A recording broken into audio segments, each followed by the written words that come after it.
Radiology is evolving. Artificial intelligence is transforming diagnostics. But the real question is, are we ready for this evolution? Welcome to Radiology in a Nutshell Faculty Spotlight series, where we bring you the visionaries shaping the future of medical imaging. Faculty Spotlight is a special initiative of Radiology in a Nutshell where we highlight leaders who are not just teaching radiology but redefining it.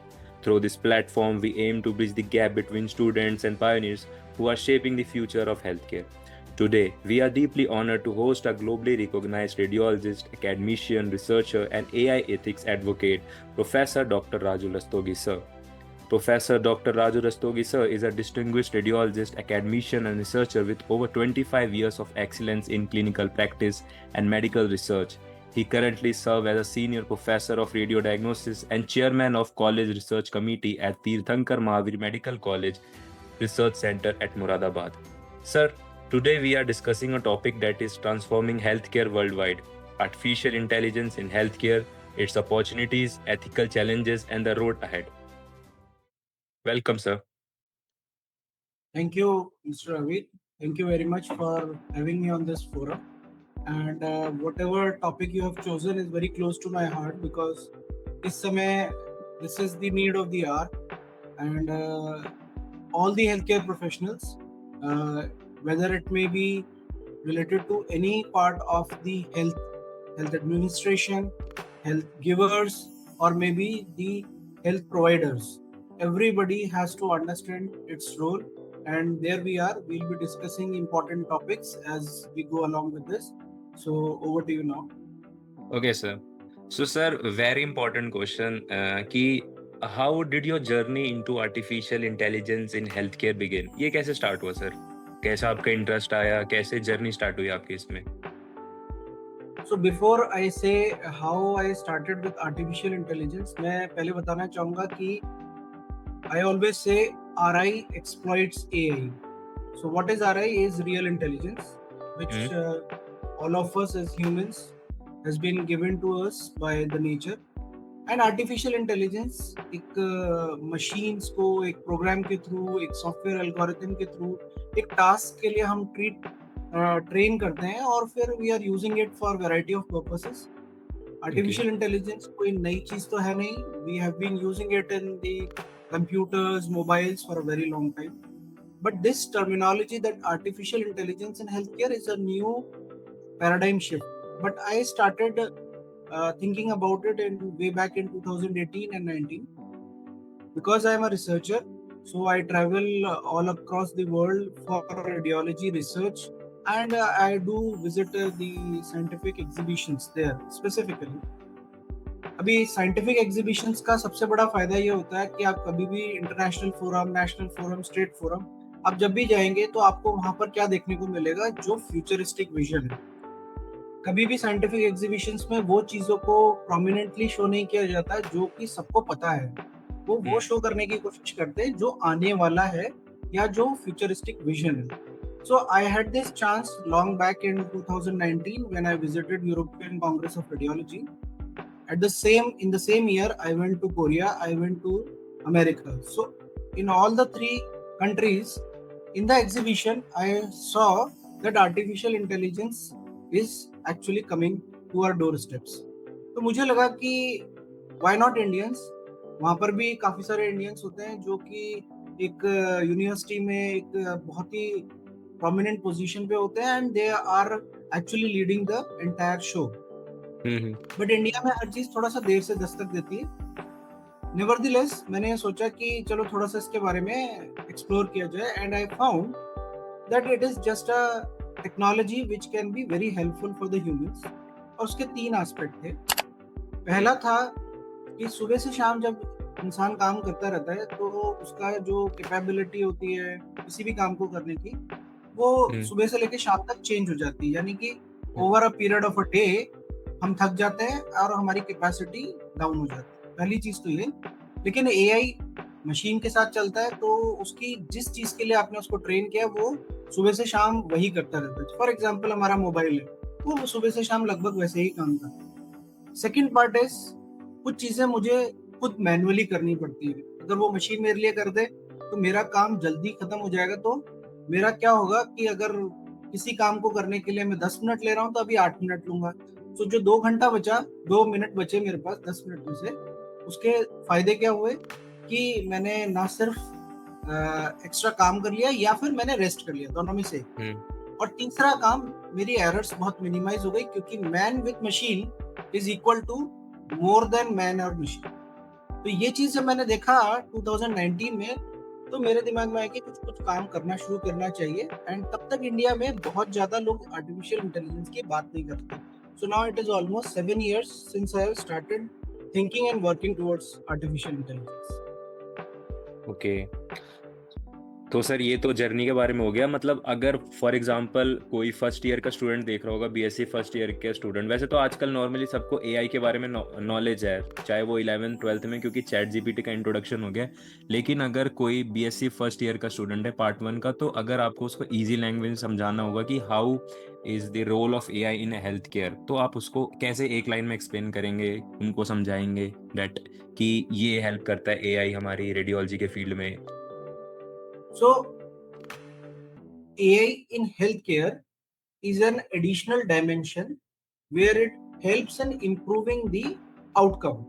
Hmm. Outcome in administration means efficiency, accuracy.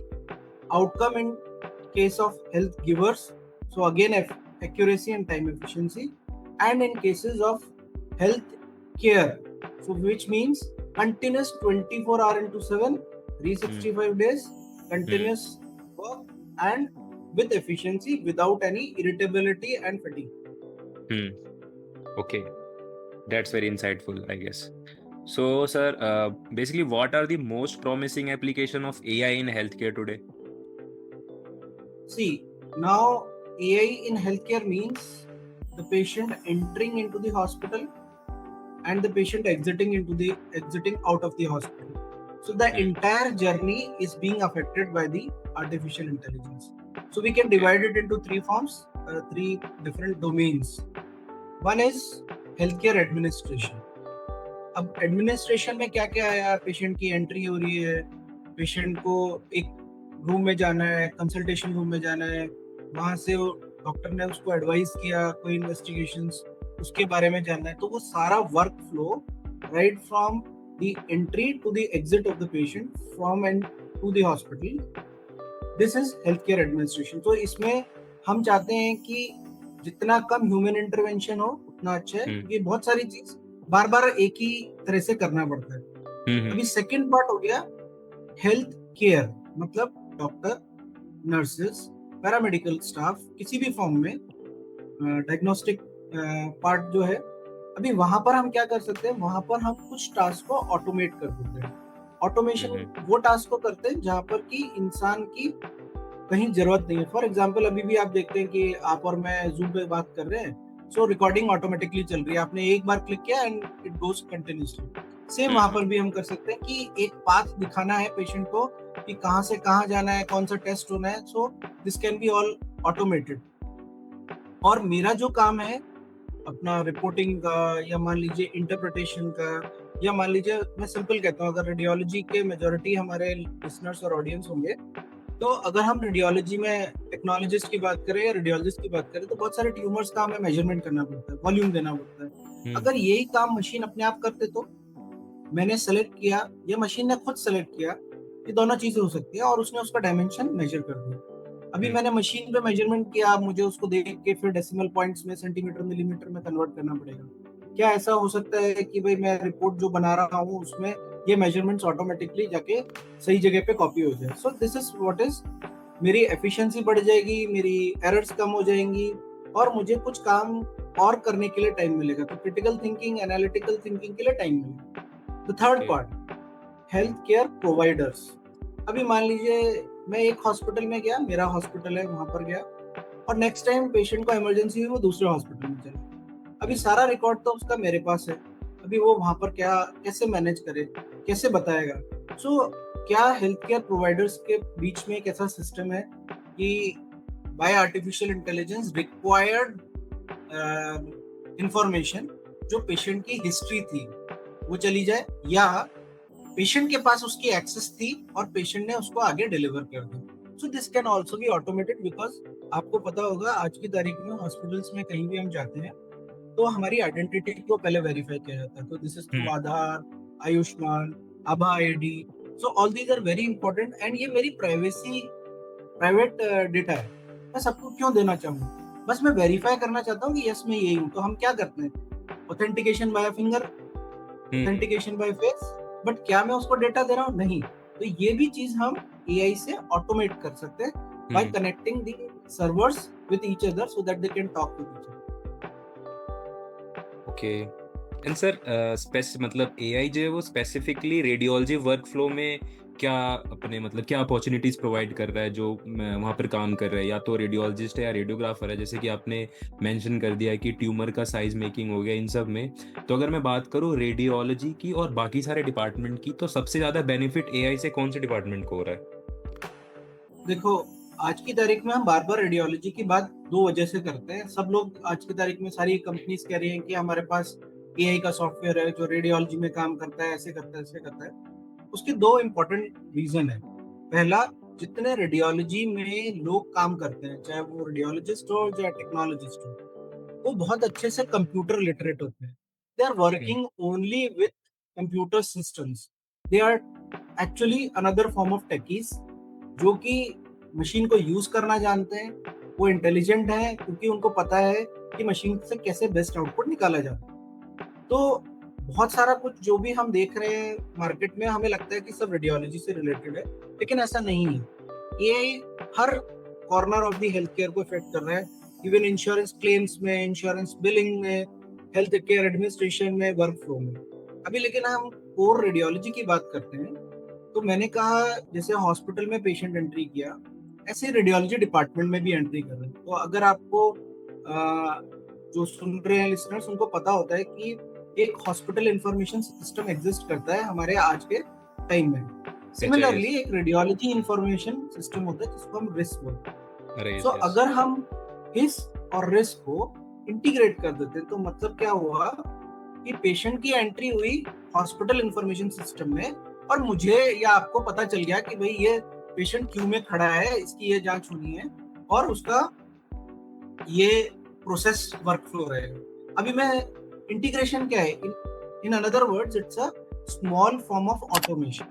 अभी लेकिन हम artificial intelligence की बात कर रहे हैं तो वो उससे एक स्टेप अहेड है। कैसे? मशीन्स को में आ रहा है, स्कैन के इमेज रिकंस्ट्रक्शन में आ रहा है, लेकिन यहाँ टेक्नोलॉजिस्ट के रोल से ज्यादा जो डिवाइस इक्विपमेंट मैन्युफैक्चरर्स हैं, वहां पर उनका रोल है। अभी लेकिन आपके और मेरे लिए डे टू डे लाइफ में क्या है? पोर्टेबल एक्सरेज की बात करते हैं जो कि हर रेडियोग्राफर आईसीयू में जाके लेता है। हाँ जी। अभी वहां पर पेशेंट की जो भी फाइंडिंग्स हैं वो क्रिटिकल हो सकती हैं, लेकिन रेडियोग्राफर को अभी हो सकता है सीनियर रेडियोग्राफर हो तो उसको पता चलेगा, लेकिन जो नीचे रेडियोलॉजिस्ट इमरजेंसी केयर के लिए भेजा है उसके पास एक्सरे तैयार होगा, फिल्म निकलेगी and then it will reach. लेकिन अभी एआई क्या करे? एआई ने उसी एक्सरे जैसे ही पैनल पे आया, उसने कहा this is x-ray is probably showing pneumothorax, hmm. Alert your radiologist. तो क्या हम्म। हुआ? उस एक्सरे मशीन के साथ मेरा पैक्स कनेक्टेड था और पैक्स पे मेरा रेडियोलॉजिस्ट ऑलरेडी बैठा था, 3 फ्लोर 4 फ्लोर दूसरे ब्लॉक में हो सकता है। अभी हुआ क्या? जैसे ही उसमें एक्सरे में न्यूमोथोरेक्स आया, the radiologist is alerted. Radiologist saw this x-ray, और हो सकता है उसके पास 50 एक्सरे हो, वो रिपोर्ट बना रहा है, लेकिन ये वाले पे रेड फ्लैग आ गया। उसने इसको देखा, अगर है तो उसने कंफर्म किया और उसने क्लिनिशियन को इमीडिएटली अलर्ट कर दिया। So this is what is a loop. तो ये रेडियोलॉजिस्ट, टेक्नोलॉजिस्ट या रेडियोलॉजी डिपार्टमेंट के लिए बहुत एसेंशियल होगा। So I okay. Give this one example, but ऐसे बहुत हम्म। सारे एग्जांपल हैं जहाँ टेक्नोलॉजिस्ट के लिए, रेडियोलॉजिस्ट के लिए इसकी यूटिलिटी बहुत ज्यादा है। So sir, as you said that इसकी यूटिलिटी ज़्यादा है, तो do you think that AI can enhance the clinical decision making beyond imaging? मतलब ये ज़्यादातर मेरा कहना क्लिनिकल। यह है कि हाँ जी। जो भी हम क्लिनिकल डिसीजन मेकिंग करते हैं वो इंसान से अच्छा एआई नहीं कर सकता, क्योंकि हम्म। जो ह्यूमंस हैं वो क्लिनिकल कॉन्टेक्स्ट समझते हैं। फॉर एग्जांपल, हम्म। हम सीटी की बात करें तो एआई समझेगा कि ये हाइपरडेंस है और हमने उसको ट्रेन किया है कि this type of hyperdensity is equivalent to haemorrhage, right? अभी हम्म। सिमिलर टाइप अगर कैल्सिफिकेशन में या आगे आसपास उसके अटेन्युएशन आएगा, तो AI might make a mistake. अभी पेशेंट को एक्यूट फॉल हुआ है, पेशेंट को स्ट्रोक के साइंस हैं, वीकनेस है, ये कौन जान सकता है? ये ह्यूमंस जान समझ सकते हैं। Otherwise hmm you will have to feed a lot of data to the AI to finally hmm understand a clinical context. ये तो बहुत सिंपल था, लेकिन हम्म कॉम्प्लेक्स डिजीज में बहुत मुश्किल होता है। बट हम्म मैं हमेशा ये कहता हूँ, man with machine, man plus machine is equal to greater than solely man, greater than solely machine. So machine man with okay machine is a deadly combination which is hmm always useful, and in healthcare हम zero error policy चाहते हैं, although we are all humans, लेकिन 100% जितना हम close to 100% accuracy जाएंगे उतना ही अच्छा है। तो AI हमारे उस एक्यूरेसी को इंक्रीज करने में हेल्प कर। So basically, AI is more of an assistant to healthcare workers, right? Correct, absolutely correct. It हाँ cannot replace any human being, it has to hmm work as an assistant. Okay, okay. Sir, now we move forward to the ethics and challenges if we are using the AI. So, what are the major ethical concerns surrounding AI in healthcare? So when we talk of any technology, the ethical use of technology is very important. मैं छोटा सा example देता हूँ कि जब nuclear reactions को discover किया गया, इन्वेंट Hmm. किया गया, तो उसमें उस समय एथिक्स को यूज ही नहीं किया गया, इसीलिए उसको न्यूक्लियर बॉम्ब बना के किसी पे यूज कर लिया गया। और अल्टीमेटली क्या हुआ, वो टेक्नोलॉजी ह्यूमंस के लिए हार्मफुल हो गई।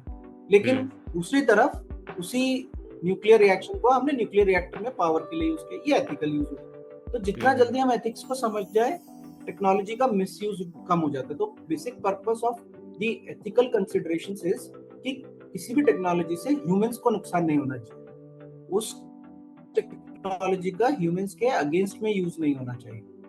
Hmm. अब हम एआई में एथिक्स की कैसे बात करते हैं? हम एआई में सबसे इंपॉर्टेंट चीज, हमारा सेंटर क्या है? वो है पेशेंट। और पेशेंट के साथ क्या जुड़ा है? पेशेंट का private data. It Hmm. May be his demographic data, it may be his past history, it may be his present complaints, और it may be anything related to the patient which he diverges, या वो doctor को, health care professional को बता रहा है। आप बोल रहे हैं तो आपको भी बता रहा है, मैं पूछ रहा हूँ तो मैं भी, मेरे को भी बता रहा है।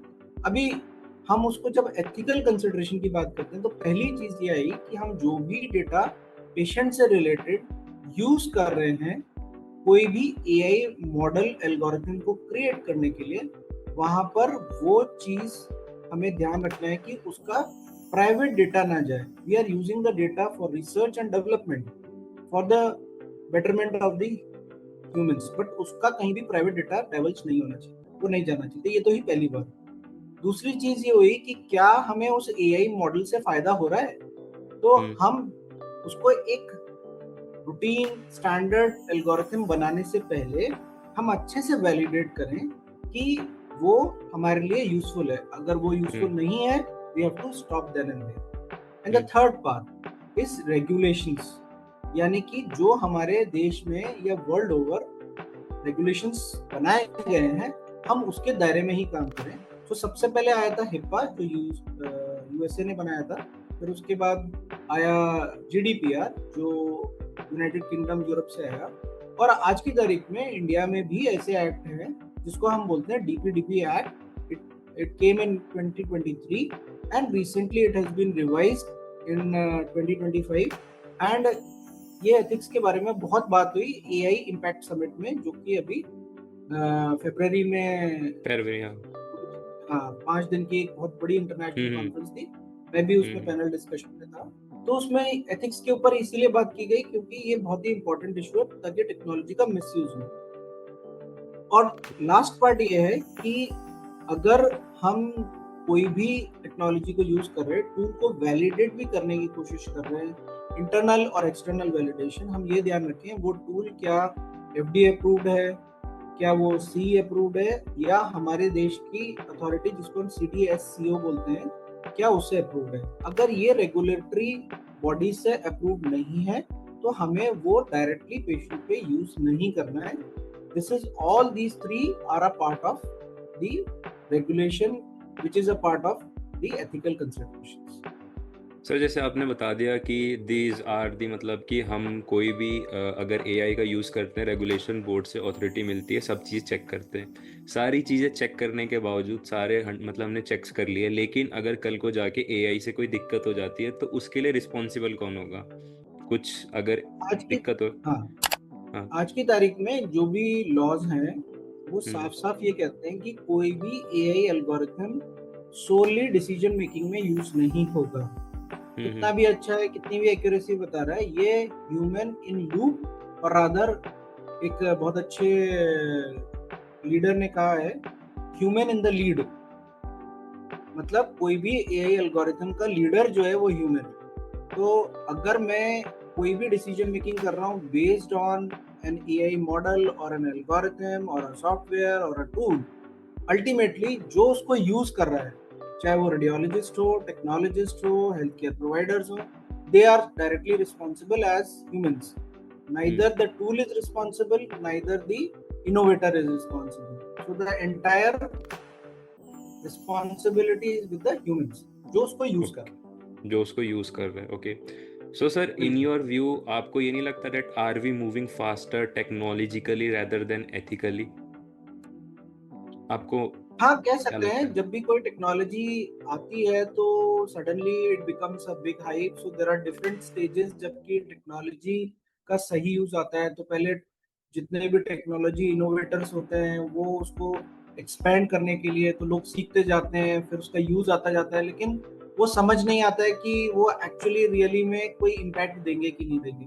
सो पहले वो हम्म। क्रिएशन और हाइप वाली स्टेज में होते हैं, फिर इम्प्लीमेंटेशन की स्टेज में होते हैं एंड फाइनली उसका इम्पैक्ट दिखाई देता है। So this hmm. Takes a long time, this may take a decade और मे बी 2 decades, but हम्म। since the globe is moving very fast, technology is moving fast, so maybe in next, अगर हम AI की real बात करें तो मतलब 7-8 साल हो चुका है उसे हम्म। आए हुए हेल्थ केयर में, बट अब हम्म। वो डेवलपिंग नेशंस लाइक इंडिया में भी पहुंच गया है। हम उसको यूज करना चाहते हैं विकसित भारत के जर्नी में। सो हम्म। मेरे को लगता है नेक्स्ट 5 साल में जो हमारे लीडरशिप ने कहा है, एआई इम्पैक्ट समिट में भी उसमें देखा गया। So everybody is trying to make this AI in health care utility with ethics, not hmm. Without ethics. So that is why they have come out with stringent laws, ताकि hmm. हमारी इतनी large population को नुकसान ना पहुंचे। तो मतलब आने वाले 5 से 10 साल में एआई का और ज़्यादा रोल बढ़ जाएगा या फिर ऐसे ही बिल्कुल, रहेगा। डेफिनेटली बढ़ेगा। Probably in next 1 decade we will see that it becomes a standard. But again this is a journey. जितना हम इस चीज को सीखेंगे, समझेंगे, उतना ही हम उससे कन्विंस हो जाते हैं और फिर हम उसको एथिकली यूटिलाइज करेंगे। हम्म। ओके। सो सर सबसे मोस्ट इम्पॉर्टेंट चीज़ बहुत ही ज़्यादा लोग कहते हैं कि डेट एआई के आने से रेडियोग्राफर की जॉब चली जाएगी रेडियोलॉजिस्ट की जॉब चली जाएगी। आपका इस चीज़ पे क्या पॉइंट ऑफ व्यू है जैसे कि आपने मेंशन किया है दैट रेडियोलॉजी जो है वो असिस्टेंट मतलब जो एआई है एज अ असिस्टेंट काम कर रहा है रेडियोग्राफर के या रेडियोलॉजिस्ट के लेकिन बहुत लोगों के अभी भी माइंड में ये मिथ है कि that AI will replace the radiographer and radiologist. आपका इस पे क्या पॉइंट ऑफ तो व्यू है। मैं ये कहना चाहूंगा कि जिसको जितना कम नॉलेज है वो हम्म। उतना ज्यादा उससे डरता है। जैसे हम्म। जब डिजिटल बैंकिंग आई थी तो सब लोग डरते थे। जब हम्म। कंप्यूटर्स आए थे तो सबने कहा कि अब बैंक में कंप्यूटर लग गया है, तो अगर हम्म। आप पीछे जाओगे हिस्ट्री में देखोगे तो कहेंगे कि अरे भाई अब बैंक में कंप्यूटर लगेंगे, तो बैंक जितने बैंकिंग एम्प्लॉयज थे उन्होंने उसको हड़ताल कर दिया कि नहीं कंप्यूटर आ जाएंगे हमारी जॉब चली जाएगी। लेकिन ऐसा नहीं हम्म। हुआ, उल्टा हो गया। एक्चुअली बैंकिंग और स्मूथ हो गई, और ज्यादा बैंक ब्रांचेस हो पाई, और एक ही आदमी जो दिन भर में शायद 100 कस्टमर को देख पाता था, अब 1000 कस्टमर्स को एड्रेस कर पाता है फास्टर। हम्म। सेम ऐसा ही हेल्थ केयर में भी होगा। और कोई भी इंसान किसी टेक्नोलॉजी से रिप्लेस नहीं होता, लेकिन रिपीटेटिव टास्क, एक ही काम को बार बार करना, वो इंसान का एक्चुअली नेचर नहीं होता है। वो उससे बोर हो जाता है और धीरे धीरे उसका कॉग्निशन हम लोग बोलते हैं, उसकी कॉग्निटिव एबिलिटी यानी कि सोचने की, समझने की और पहचानने की क्षमता कम हो जाती है। तो हम चाहते हैं हम्म। ह्यूमंस वो काम करें जहां पर हम्म। एक्चुअली ह्यूमन टच चाहिए, और मशीन वो हम्म। काम करे जो कि रिपीटेटिव टास्क है, जो मशीन आसानी से सीख जाती है। सो सीख मैं ये जाती है। कहूंगा कि neither no health care professional can be replaced by AI, but definitely those healthcare professionals who know how to use AI ethically will replace those healthcare professionals who don't know this. So ये तो होता ही है, technology अगर हम सीखेंगे तो we will be a part of this journey, अगर हम नहीं सीखेंगे तो we will be left behind. तो डरने की जरूरत नहीं है, सीखने की जरूरत है.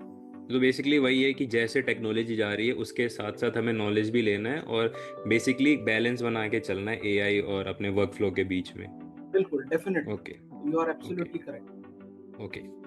सो सर मतलब what skills should today's radiology student develop to remain future ready? उनको क्या स्किल्स चाहिए होंगे अगर इन फ्यूचर 5 से 10 साल में एआई इंटीग्रेशन ज़्यादा आ रहा है तो उस हिसाब से क्या स्किल्स उनको सीखने चाहिए? देखिए, अभी एआई के डायमेंशंस बढ़ते जा रहे हैं. अगर हम बात करें तो पहले सिर्फ एल्गोरिथम्स होते थे जो मशीन्स के अंदर as a image reconstruction, image formation, image enhancement में यूज होते थे. अभी लेकिन वर्क फ्लो में आ गया है और अभी जनरेटिव फॉर्म आ गया, अभी एजेंटिक एआई आ गया.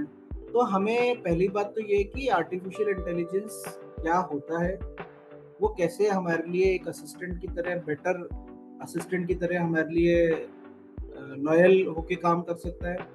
और दूसरा, क्या हम कुछ नया करना चाहते हैं, कुछ इनोवेटिव करना चाहते हैं, कुछ हम ऐड करना चाहते हैं अपनी तरफ से इस ऑलरेडी एग्जिस्टिंग लिटरेचर में. Majority of the health care professionals are followers, क्योंकि जो ऑलरेडी सिस्टम बनाया गया है वो उसी सिस्टम को फॉलो करते रहते हैं. तो वो भी हमें करना है. लेकिन जब आप फॉलो करते हो तो आपको कुछ छोटी छोटी सी प्रॉब्लम समझ आती है जिनको हम बोलते हैं टीथिंग प्रॉब्लम्स. क्या हम उस टीथिंग प्रॉब्लम को एआई से सॉल्व कर सकते हैं? ये आपको कैसे पता चलेगा? ये आपको इसीलिए एआई, आर्टिफिशियल इंटेलिजेंस को थोड़ा समझने की जरूरत है.